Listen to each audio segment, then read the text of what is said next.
Can you tell me a story? Sure. Once upon a time, a mom needed a new car. Was she brave? She was tired, mostly. But she went to Carvana.com and found a great car at a great price. No secret treasure map required. Did she have to fight a dragon? Nope, she bought it 100% online. From her bed, actually. Was it scary? Honey, it was as unscary as car buying could be. Did the car have a sunroof? It did, actually. Okay, good story. Car buying you'll want to tell stories about. Buy your car today on Carvana. Delivery fees may apply.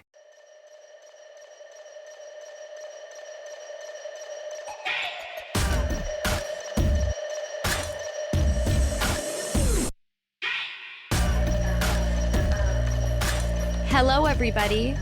I have a glimmer on the cheekbones and the eye bags are popping, okay? Not to brag, but I'm on day 8 of solo parenting. Andrew is approaching American soil, and I couldn't be happier. I am just at the very end of my rope. I have bonded with Clyde this past week. I mean, we've spent a lot of time together, but like, I don't want to change another diaper. I don't want an early morning wake up. I don't want to schlep to a school or an appointment. I don't want to like comb boogers out of the hair. I need to pass the proverbial baton to Andrew for 48 hours and then reconvene. Last night, I watched the Call Her Alex, which is Alex Cooper's documentary. I think it would classify as a documentary, a woman of the arts, okay, theater. And I loved it. I texted her. I was hysterical. I was like, I just want you to know that I'm home alone sobbing at your documentary, and I'm so proud of you. Go get him, Tiger. Because you know what I learned about myself? I think many people would assume because I am such a cunt that I would watch something like that and be like, ugh, why? Like, oh my God, like I don't have a jealous bone in my body. I could never do what she has done. It is so impressive. You don't have to like her. You don't have to listen to her. You don't have to do any of the things, but you better put respect on her fucking name. Okay. I love watching people win. I do. I don't really care if it's me, which is weird because I am oddly competitive in recreational games. Like, don't ever play catchphrase with me. But all in all, like, I'm pretty lazy and content. And sometimes I think, what could you be capable of if you just kicked it up 6% more? And then I think, I don't wanna. Like, let's leave it to the hard workers, you know, let's leave it to the ones willing to hustle and grind, because this bitch is not. I may not hustle and grind, but I would like to rewind, okay? And by rewind, I mean I'd like to address some public scrutiny I am facing this week. So I was on Jeff Lewis Live yesterday, and we're doing the show. I've done it 7 million times at this point. And most of the time, by like 36 minutes in, I completely forget I'm on the radio. I start eating pretzels. I'm like counting the cracks in the ceiling. Like I'm very unaware of an audience, clearly. You know what I mean? With this podcast, my live shows, which by the way, go to thebitchbible.com/tour. I need you to roll through. Okay. I've got a few shows that still have tickets and I want to sell this bitch out. So I promise you, you're going to have a great time. But I am not someone who has versions of myself. I am, to a scary, scary degree, always the same person. Lights on, lights off, mic on, mic off, radio, not radio, podcast, whatever. You're never going to catch me being a different version of what you've been presented. And that comes with peaks and pits. You know what I mean? So I'm on the radio having a gay old time. And Jeff on air says something, he's like, oh, I have terrible news. And like, immediately when someone says, I've got bad news, I go into shutdown mode. I'm disassociating. I'm like clicking off a part in my brain. We're compartmentalizing. No more bad news. I've said it a million times. I said, I can't get any more bad news. Like I'm I am good. I have hit my quota for the rest of my life. It's why I'm so fuckless and fancy free, because Andrew and I have weathered, not to make this about us, because that's also really gross. We've weathered many a storm. You know what I mean? We get those phone calls. I'm ready for it. It's not great, but it's just unfortunately something that I have been dealt. Okay. So he says, oh, I just received terrible news. I'm like, nope. And he says, Carney Wilson's father died. Now, Carney Wilson of Wilson Phillips, whom I love, okay?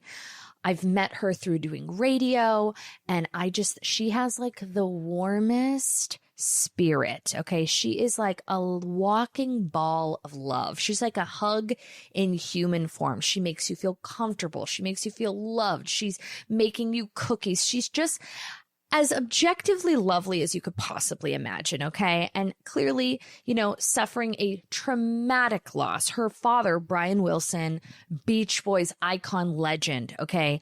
Andrew's hero.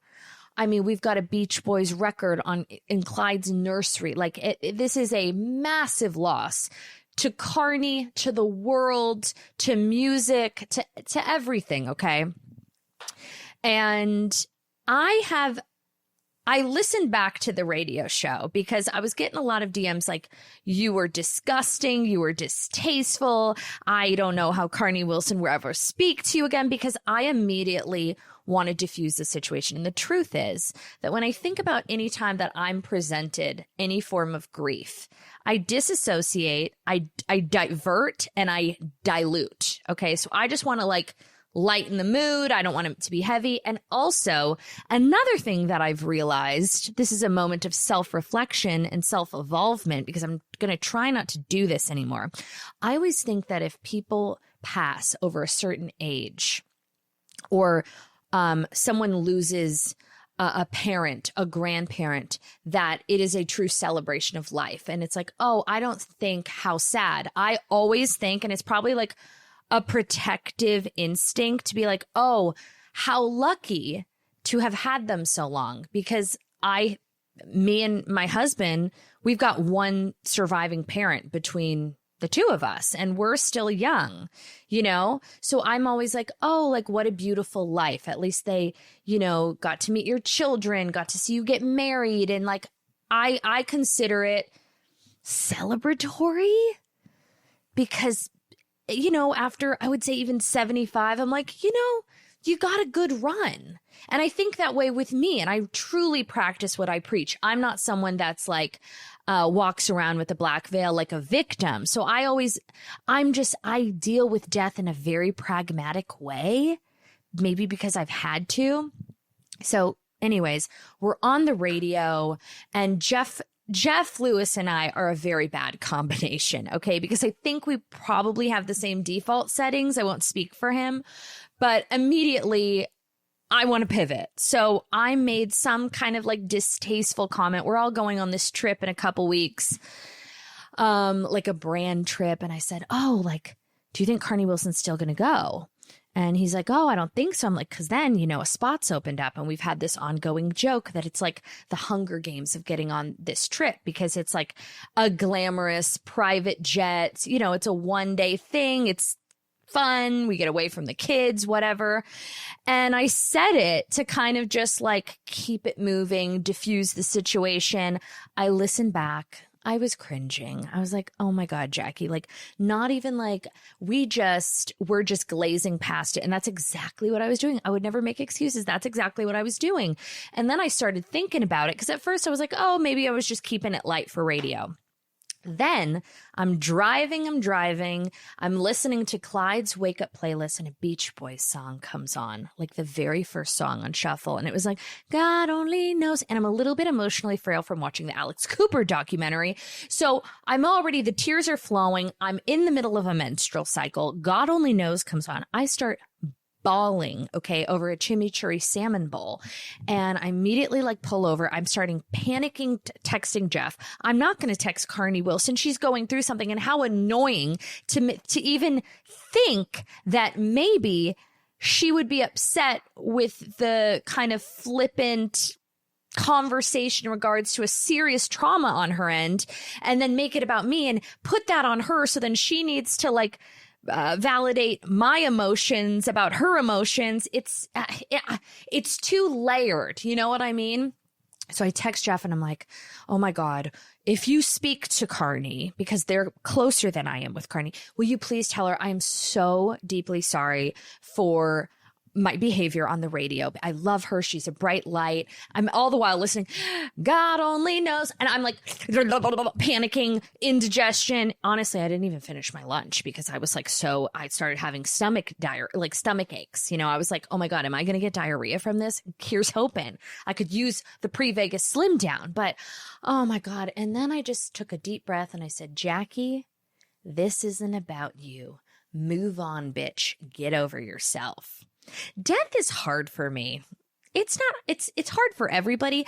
I handle it very programmatically, and it's not great.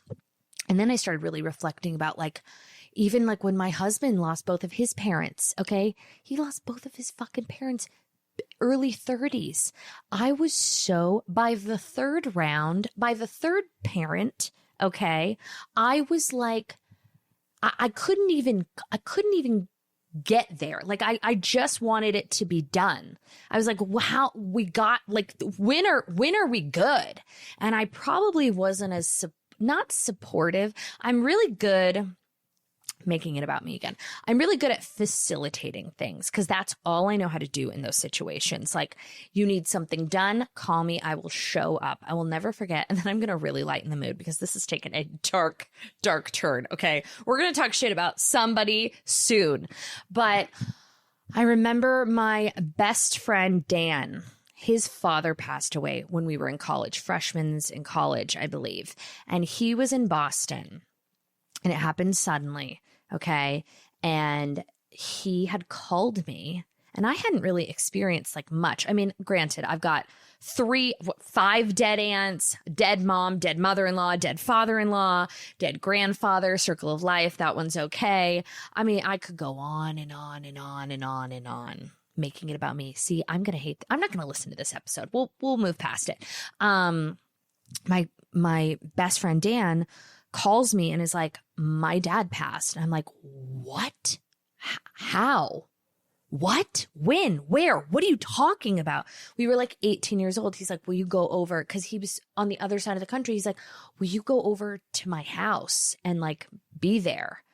And I was like, yeah, sure. No problem. I remember going to Gelson's and picking up a pesto pasta salad and went straight over to the house. They were still very much so doing things, we were still in it. And I just went over there and I was okay to do that. I was I have the constitution to go in there and make it okay, or make it, I don't know. I was predispositioned to just kind of move forward, just go. Oh God. Thank God I'm in therapy. Max has called me 15 times. We spoke for 45 minutes yesterday. He's like, are you okay? And I'm like, I'm actually really good. I think I'm just very menstrual. I don't know what's going on with me. You know, you have a child, you see things through a different lens. Anyways, who else should we talk shit about? Let's move on. Okay. To the left. Basically, the moral of that story is I would like to publicly apologize to anyone that heard that, because that was just me short-circuiting and not great. No excuses. Distasteful. Not cute. You know? And we live, we learn. Okay? Also, Jeff Lewis bought me a Labubu, which is, if you're living under a rock, these infantilized little demon creatures that people are hanging from their purses. And I hooked mine on my bag just to commit to the bit for sport. And then I went to go get a turmeric chicken tendy at Erewhon for Clyde, and I couldn't get it fucking off. And I was like, I can't walk into that market with this Labubu because I cannot stand for what it represents. What does it represent? Consumerism and childhood trauma. So maybe I should put it back on my back. I'm not sure. But you guys, it's getting out of hand. People are buying little outfits and then they're putting the outfits on the Labubus. And I'm like, what is the fucking deal here? What is happening? Oh, God, it's too much to bear. It's just too much to bear. Wait, getting back to just like grief and coping really quick. I just went to lunch with my cousin Joe, and me and her are of the same breed. So we sit down. This wonderful waiter, Ben, who I know, who's so sweet, who like works at one of the local restaurants, comes over and brings our food and is like, this is like the best sandwich. It's new to the menu. It tastes like your mom made it for you, but like elevated. I look at Joe. Joe looks at me. We both look at Ben. I'm like, are you going to take this one or I'm going to take this one? Joe's like, I got it. She looks at Ben. She goes, well, that must be nice because both of our moms are dead. Ben's like, enjoy your food. See you later. We're like, love you, Ben. So embarrassing. And we just start laughing and we're like, what is wrong with us? So much. It's such a lengthy question. Speaking of questions, we're lightening up the mood now. I have this pair of sheer crystal Gucci embellished pants, okay, that are kind of like a jogger pant. It's not a trouser. I would have loved the trousers, but there's like double the price. So I had to stick with the ones that were like a little, just slightly different. Sheer tulle. So I've got this sheer pant, but I'm carrying a bit in my midsection, not because I'm with child. Don't ask me one more fucking time. It's because I'm fluctuating and do I need to start weightlifting? Everyone's talking about the weightlifting thing, but I don't wanna. I just want to lay there like a lifeless sardine, flailing my limbs at a Pilates class, talking shit with my gals, okay? Making jokes with Jody. Okay, shout out Jody from my Pilates group. I don't know that I want to I don't know that I'm going to go and like really crank it. You know what I'm saying? Oh, but everyone's like, you got to start weightlifting. You need protein and you need creatine. And I'm like, maybe it's too many things. I have mercury poisoning. I'm already taking the activated charcoal. I've got this meeting with some Eastern medicine doctor that lives in the woods in Oklahoma that's going to like scan my hand on a machine via Zoom and like tell me what to do with my life. But all of my friends have seen him and swear by him. He's like some weird wizard. I don't know, but I'm doing it because that's where I'm at emotionally. Okay, that's a fun way of saying emotionally. Boop. Wait, we have to talk shit about Andrew for a second. First of all, we just got back from Los Olivos. We spent Father's Day. We had a wedding, and we went to the Inn at Maddie's Tavern in Los Olivos. If you live anywhere in Southern California, this is not an ad, just a gal sharing things. The Inn at Maddie's Tavern in Los Olivos is such a magical property. It's so like, I hate to use the term rustic because that makes me want to die by 1,000 wood planks. But it is as rustic as I am comfortable with. It's like beautiful rooms. I love Los Olivos. I love walking to all the restaurants there, the wineries. It's a hop, skip, and a jump from LA. And it's just like the most beautiful drive. Ugh, we had the best time. Us and all of our friends ditched our kids, went for the night, got shit-faced, and woke up, had huevos rancheros, and just like rolled back into town. So Andrew is once again abandoning me this week. We are on like a 2-week abandonment situation. So last week he was in London for like 8 days. He comes home, late Thursday night. We spend Friday together. We have a little date night. We recalibrate, get in the zone. I have him do all the little chores that I don't really like to do around the house. And then as we're going to bed Friday night, he says, oh, by the way, famous last words, by the way, I forgot to mention. And I was like, I swear to fucking God.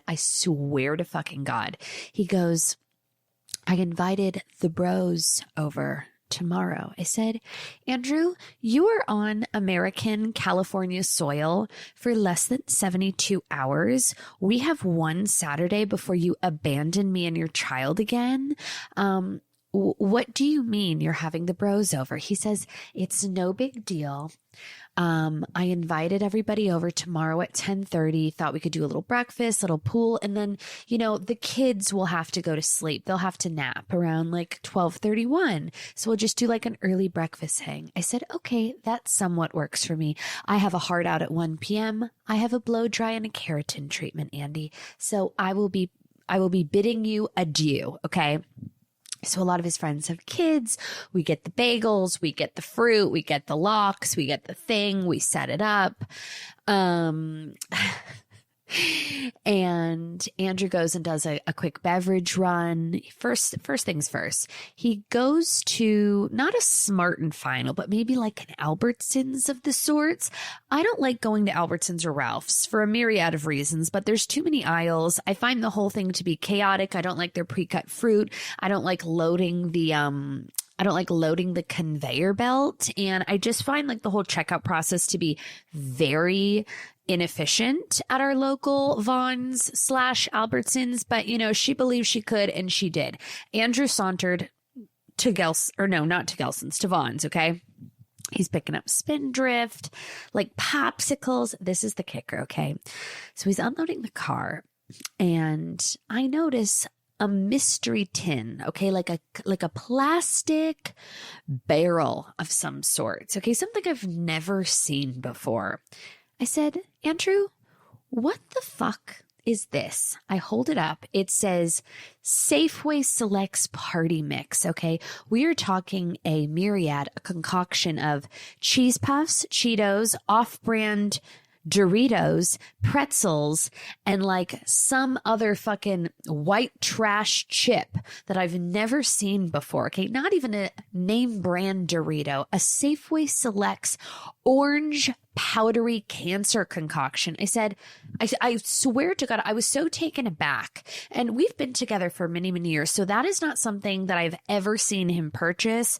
I was so just out of sorts. I looked at him and I said, is this an inside joke with you and your childhood friends? And he goes, no, I just thought it'd be great to have for snacking. I said, Andrew, with a gun to my head, okay, I would sooner serve the kiddos anthrax and razor blades, okay, in my cute little antique party bowls than put a party mix, a Safeway Selects brand orange powdered cancerous concoction party mix at 10:30 a.m. Okay. At 10:30, are you fucking, he's like, well, it's just good to have. I'm like, it's not good to have. It's good to have things to pick. Berries, nuts, chips. I'll take a regular chip. Not to mention, I don't know who brought it, but there was a bag of Tostitos scoops in my kitchen. And every time someone came over, I said, I would just like to clarify two things. Okay. The Tostitos scoops, not this bitch, okay? I support the Hispanic community. I would never, my housekeeper would slap me across my fucking face if I busted a Tostito Scoops, which, by the way, I forgot to say this at the beginning of the episode because I wanted to formulate my thoughts properly. Cue the downer music. What's happening in Los Angeles, now we're going to get back to my fucking shit for brains party mix husband. What's happening in Los Angeles is so devastating. And I mean, I know this affects everybody in different ways, but I want to speak specifically to the Hispanic community that is being targeted. In Los Angeles, I was driving down like a local street and I saw people just fucking running. And I have such an affinity for the Hispanic community growing up in Los Angeles, the people, and forgive me if I'm misspeaking in any way, shape, or form, because I don't like when people like it's like kind of a slippery one. I don't have a script. I care so deeply about the Hispanic community. These are people that are loyal, hardworking. They are like the fiber of Los Angeles. They are the culture of Los Angeles. They are a community that I love, that I trust, that I think is so essential to what makes Los Angeles so fucking great and such a city. And the fact that families are being ripped apart, like hardworking people that are trying to make a better life for themselves, for their families, who left Mexico to come here and like try to live an American dream, and they are being, wrangled like animals. I'm trying to omit certain details, but people that I know and love that like aren't attending their children's high school graduations because they're so afraid of, what's going on over here. So I just would like to say how I can only hope that it gets better. And I'm so just grossed out and pissed. I'm pissed and I kind of don't know what else to say. It's fucking, I think it's fucking disgusting, and I see it and I don't like it. Let's lighten the mood. Party mix. Yikes. Okay. So Andrew's friends come over at 10:30. Okay. And I leave for my blow dry at 1:00. Okay. And I take my time with it. Okay. We got a wedding the next day. I'm like really trying to like seal the Ashkenazi. I did buy like a deep barrel crimper a la Amazon and tried to give myself like a PC like Kardashian wave, which ended up looking like John Benet Ramsey went to a Cyndi Lauper concert and then got electrocuted on the way. It was real bad. It was really, really, really bad. And that's kind of what I'm dealing with right now. But before that, I had a very beautiful, lustrous, labor intensive blow dry.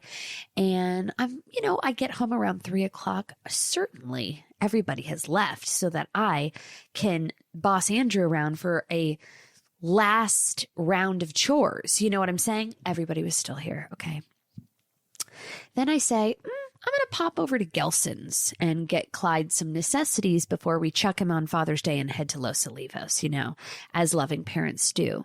So then I go over to Gelson's, catch up with my girls, and, pilfer around, spend about 20, 25, 30 minutes catching up, doing my thing. Certainly everybody would be gone by 3:30. They got there at 10:30. I'm starting to crunch numbers. Now we're talking 5 hours, okay? So we've done the lunch. We've done transitional appetizers. Now we've done lunch, we've done tacos, we've done salsas, we've done a beautiful cabbage slaw salad that I made. Okay. We're doing fruit with mint. We're doing a little fruit with the mint. Okay. Now we're busting out popsicles. Certainly by 3:30 things will have wrapped up. No. So now we're at 5 hours. Then I'm like, well, I'm going to go pack for Los Olivos, saunter into my closet. Now we're talking about 4:45, 5:00. Everyone's still very comfortable. Now we're going into more transitional appetizers. Everybody stayed till 7:45 p.m. I finally at 7 p.m. said, hey, everybody, make yourself comfortable. Oh, too late for that. You already are very, very comfortable. I hope you don't mind. I'm going to go take my bra off and put my stem cells on my face. So I said to Andrew, Andrew, you're doing bath time. So now Andrew is doing bath time. I'm in the shower with my tits hanging low, wobbling to and fro with the illegal stem cells on my face. I come out. Everybody's still there. I said, okay, I don't want to spend 9 hours with anybody. I don't want to spend 9 hours with myself. Okay. I don't like to spend 9 hours with my family. And now we're getting to a place. I start lighting candles. I get in my pajamas. I'm sitting on the sofa. I'm putting on the Housewives. And finally it was like, dim the goddamn lights. You got to get the fuck out of here. It was 9.5. No. Wait, 1.5 times 8, 9.5 hours of entertaining on a Saturday. Okay. With the fucking party mix. I couldn't believe it. I was like, and these bros are just very comfortable, just kind of chilling, throwing back a couple Coronas, having a taco, like just sitting in silence. Sometimes I'm like, you guys, what the fuck? This is not how I socialize. I get in, I get slippery, I get bitchy, and then I get the fuck out. I did it this morning. Okay. I was sitting with all of my friends by a pool. You hit them hard and nasty for 45 minutes. I said, you know what? I'm going now. Goodbye. You're welcome, everybody. Mic drop. We talk a little shit, make a little love, get down tonight, get out. You know what I mean? Like, bye-bye. crazy. Okay. Crazy, crazy, crazy. That was number one. What was the second reason? Well, I guess those are the two reasons I want to kill Andrew. And now number three, he's leaving me for fucking dead. He's leaving me for fucking dead again. I have to take care of the child all week. Okay. I don't have the spirit. I don't have the spirit for it. I say this so earnestly and so honestly. Let's get to my outline that I made Josh make for me because I was like, I don't know what to talk about. Party mix. Okay. JoJo Siwa. Oh my God. Thank you for the passive aggressive note, Josh. He says, I'm genuinely shocked you haven't talked about JoJo Siwa's relationship with Chris Hughes. I don't know who this person is. I think they were on Big Brother UK together. Okay. Yep. They met while competing on Big Brother UK. Scissor sister to the stars. JoJo Siwa is not scissoring into the sunrise anymore. You know what? I mean, I don't know if she claimed to be straight lesbian, bisexual, or whatever, but I've never met someone that feels like a stronger lesbian than JoJo Siwa. I mean, she's just, she might as well have a tattoo on her forehead that says rug muncher. Like sometimes you just know, you know what I mean? Like I could sniff out a lesbian from like 5 miles away. I remember, this is probably a story I should keep to myself, but I'm just going to share it. I'm feeling like I'm in the mood.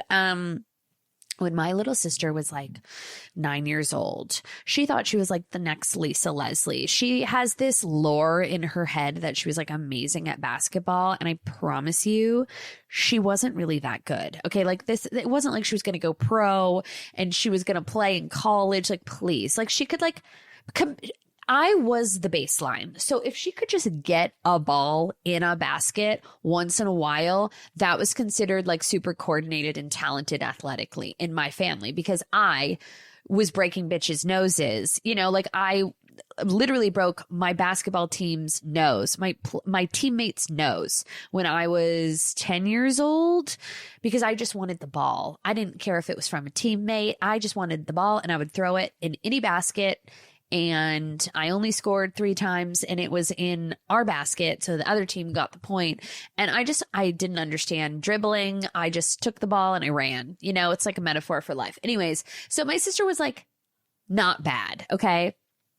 And she went through this weird phase, which obviously like now being in hindsight, being older, she probably just didn't want to be anything like me. So I was like, you know, in a bedazzled crop top from, you know, the second I exited the womb, and she was going through like her tomboy phase. So she liked wearing like boys shorts and she wanted to play basketball, and she was not like her older sister Jackie, who was like 3 clicks away from a fucking drag queen wearing a dead relative's cancer wig, shimmying her tits in the garage, you know?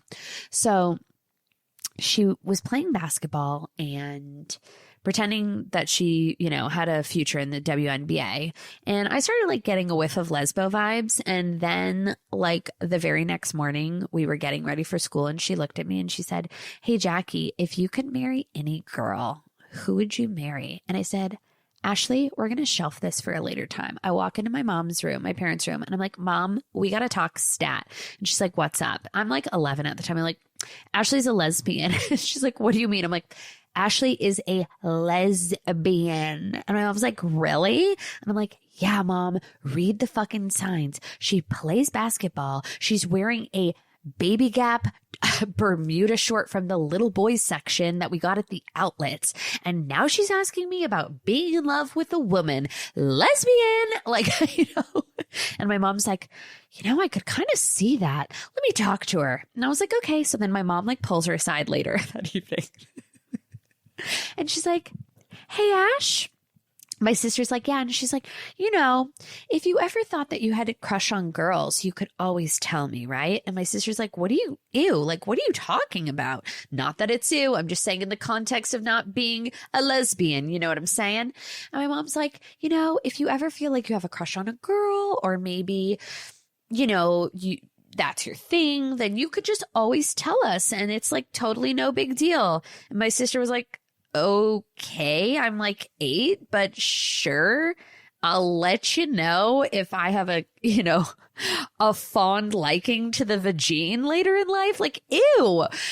And we talk about it all the time. And when my sister got married to, pause for reaction, a heterosexual male, I did make upwards of like 18 lesbian jokes because, that was just like the deciding factor. Anyways, so Jojo Siwa is in a relationship with a man. They post a lot of not disgusting, well, kind of disgusting. Yeah, objectively disgusting photos of them like cuddling with their eyes closed, which is like, just imagine you're with your significant other and you're laying in bed and you're like, oh, this is such a tender moment. And then you grab your phone and then you say, wait, babe, just close your eyes. And then you just like raw dog Helen Keller a photo shoot to put on the fucking internet to be like, I like penis now. Is she pegging him? She must be. Okay. Miley Cyrus made a joke that Jojo Siwa is like back in the closet. That's not a joke. That's like literally exactly what she's doing. So that's cool. Ooh, soft clubbing. Okay, this is a new term. It's okay. So basically people are burnt out and want fun things without the fatigue. So they're getting together at like 4 p.m., coffee shops, cafes, hair salons. Okay, Josh, this is unbelievable.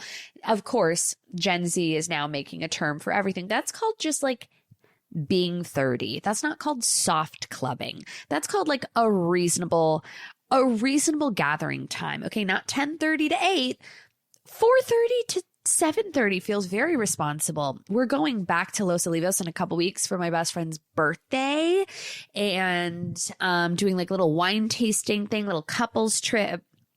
And we were like planning out like where we're going to go wine tasting, where we're going to go for dinner, blah, blah, blah. And she was like, I really want to go to this restaurant, Bell's. It's like this great place out there that's like a Michelin, the Bear adjacent, like really great restaurant. And she's like, should we go for lunch or should we go for dinner? And I was like, I don't know. Like, what time are you thinking for dinner? She's like, 5:30. I'm like, book it. 5:30 p.m. Book it. Especially after a day of wine tasting, a 5:30 p.m. dinner. Like, will I have to have a second dinner when we get back to the hotel at 8:30? Sure. But it could be a snack. It could be a crostini of sorts. It could be a dessert. It could be a cheese plate, a nightcap cheese plate. So yes, I will be soft clubbing all day, every day. Okay. Now we're going to do a little rapid fire AMA, everybody. Get ready for it. What is my favorite national holiday? Ooh, you know what? Oh my God, my mother is going to be rolling in her grave, but I don't give a fuck about Thanksgiving. Okay. I would say I'm low-key a grateful person every single day, and I don't need to eat dry ass turkey. Okay. To remember the atrocities that occurred on American soil. Lest we forget, I'm part Native American. Okay. So I don't like celebrating Thanksgiving. I think the food is disgusting. It's just gobble, gobble. Don't care. This is new, but I think I love Christmas. Pause for reaction. I do think I love Christmas. I like the lights. I like making a little Dutch baby. I like wearing matching pajamas. I like getting gifts. I love giving gifts, if you can even believe that. I kind of love it. And now I think maybe next Christmas, Clyde will be old enough to like do the Jewish Christmas where we do the morning thing. We do the stockings, we do the presents, we do the trees. We do the lights, and then we go get like really amazing Chinese food and go see a movie. That's what I think. I love Christmas. Oh, and I used to love 4th of July, but that's my aunt's birthday and she died. Cue the music. Okay. How do you pick which vintage Housewives episode to watch? This is so easy. The fact that anyone would ever even ask this is like, I want to slap you across your fucking face. Everybody asks me all the time, which episode do I start with at the Real Housewives? Who fucking hurt you? Listen up, Linda. I've said this from the fucking jump 700 times. We always start with Roni. If you have to pick one, it's Roni. Okay. Then you have to go back to basics in Real Housewives of Orange County. You have to start from the very beginning. You have to see the trajectory. It is high level camp, and it is, I mean, like, the Gretchen Rossi of it all, the fact that Gretchen Rossi is coming back to our screens and has not renovated her dead Jeff's home. Okay. I'll never get over it. Dead Jeff's armoire, dead Jeff's kitchen.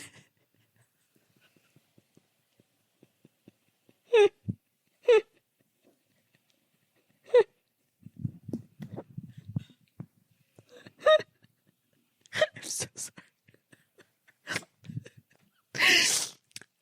So that's my answer. I'm just going to keep moving on. I love that I refer to Gretchen Rossi's ex-fiance as this does not bode well for the beginning of this episode. Dead Jeff. It's not funny. I'm so sorry. I'm so sorry. My family, we're very morally bankrupt, and we call everyone, after like a certain age, when it's not like really, really hard to metabolize, we refer to everybody in the family as like dead Ray, dead Esther, dead Gertie, dead Jeff, like over the age of 75. When somebody passes, we just dead and then insert name. And that's like to my grandmother. I'm like, oh yeah, those are dead Esther's plates. Like that's just how we communicate. And it's really fucked up. But that's why I'm just, you got to go Roni or Real Housewives of Orange County. You got to see dead Jeff's kitchen. Do you sleep in all your jewelry? No. That's weird. Of course not. No. My rings, though. Do you believe in manifesting or is it total bullshit? Okay. I think about this a lot. The world is not everybody's oyster. Okay. I think that by saying that, we disregard privilege. And as a privileged person, I would never stare into a camera and be like, seeing is believing, you can do it. Like when people are being like, rounded up on the streets and thrown in vans like animals, I don't know that like I'm gonna sit in front of a camera and tell you that like you can do anything. You kind of can't, but you can do better. And I think my version of manifesting is like knowing what I'm capable of and loving myself enough to fail. So I don't know if I don't do vision boards. Okay.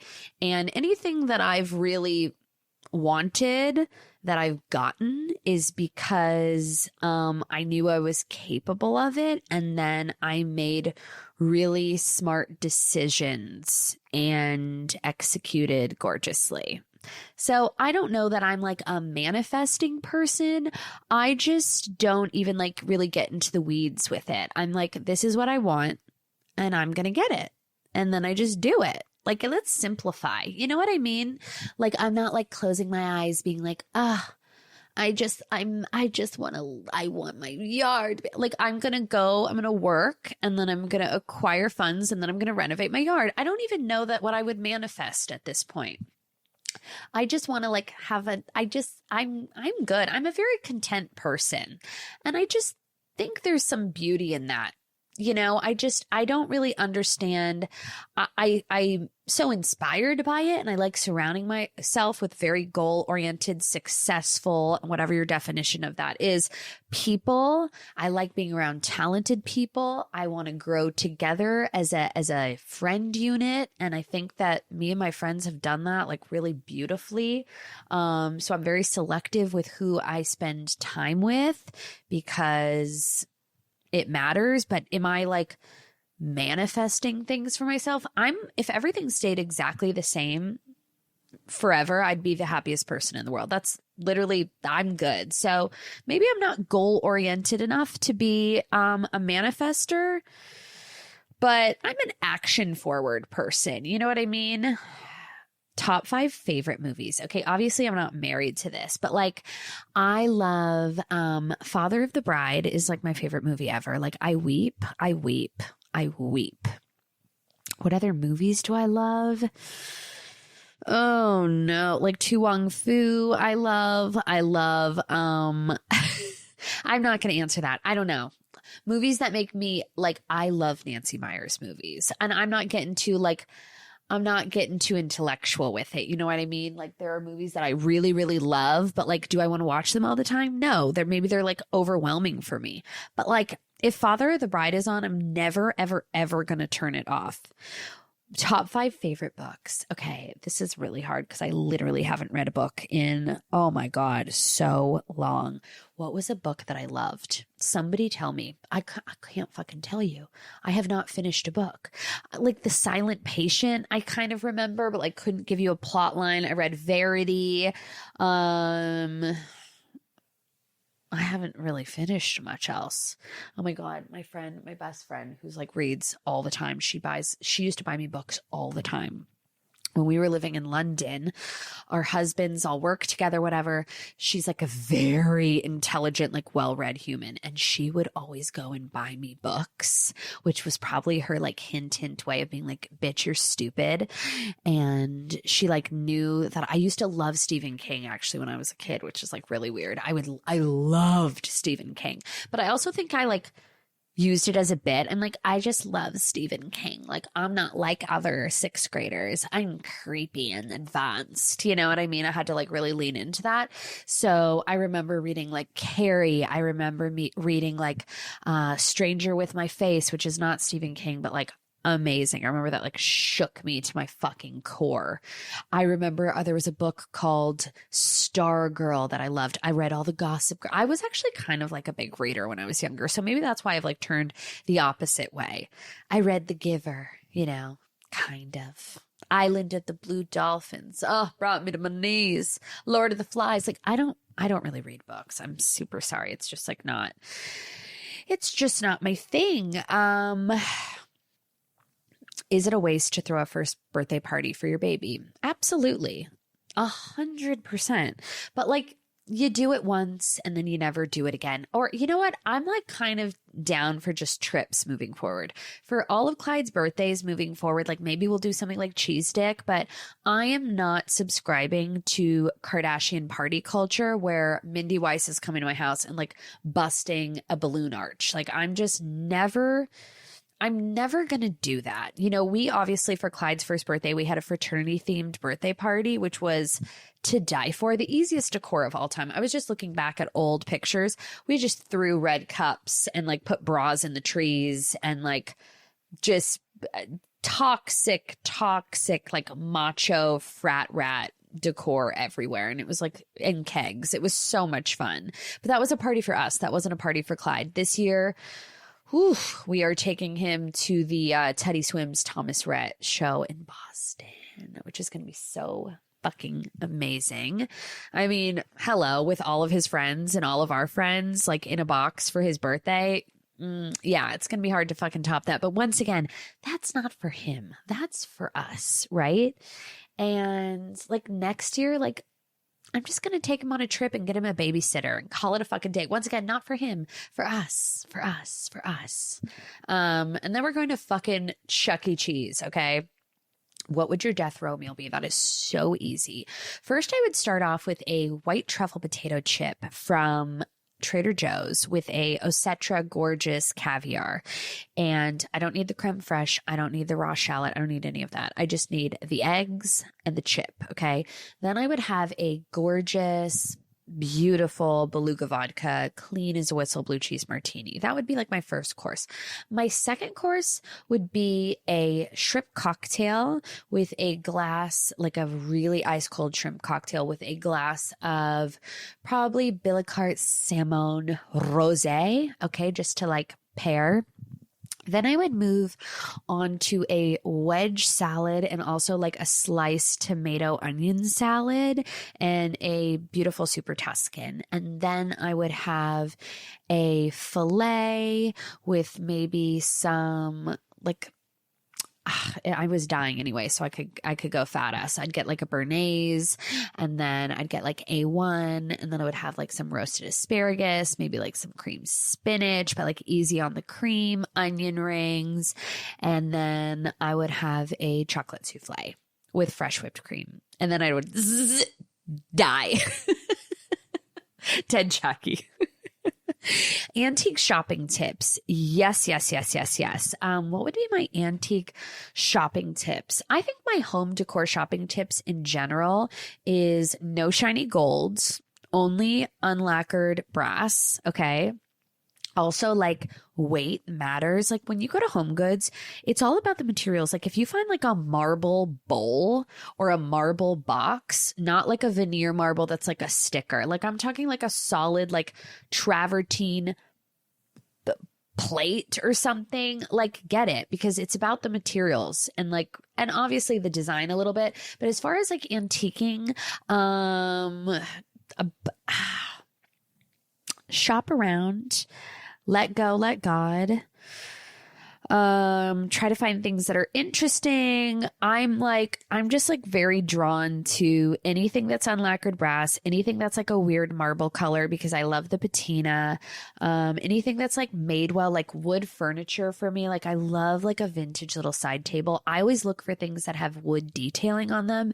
So whether it's like fluting or like engraving or paneling or just like interesting woodwork, like I'm not like a Scandinavian. Like I'm not going to go buy like a vintage plain wood table. Like I want it to have some woodwork on it. You know what I mean? I want it to look like special and old and like lived in it. Also, my friend Michelle told me this. She's a decorator and she said, I went antiquing with her recently and she told me that you always need to sage whatever you bring into your house if it's an antique, because it could be carrying dead energy, or it could be like haunted and it can bring spirits into your house.